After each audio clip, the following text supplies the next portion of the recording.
Hello guys, I'm Nathan Yash B. David, 3rd grade from Brightwood School, City of San Fernando. Today, I'm gonna show you how forces cause motion. I will show you how do I use push and pull. Daily activities.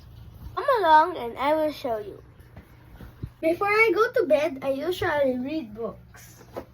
This is my favorite. This is my favorite page. And that's it, so I'll read properly. To read, first I need to pull the chair.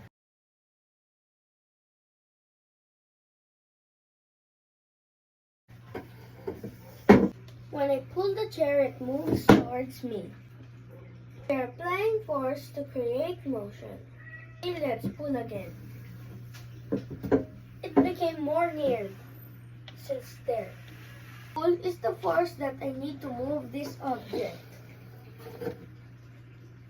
I could sit and start reading my favorite book.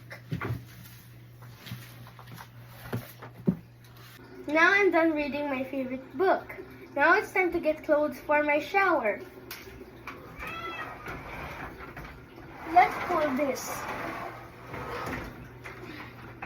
The force I use to open this object is pull.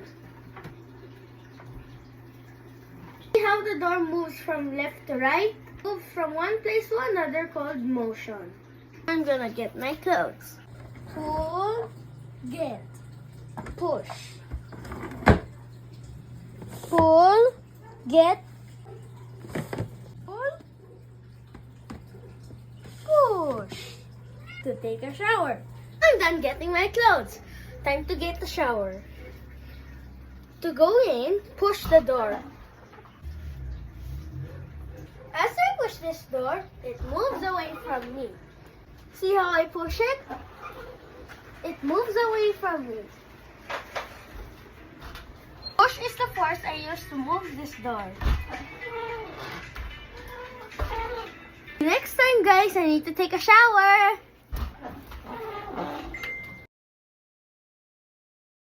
Thank you for watching! Like and subscribe! Force is important because it causes motion. To move something, we need to push and pull. It affects the object how it moves. Force can make an object move, slow down, stop, or change direction.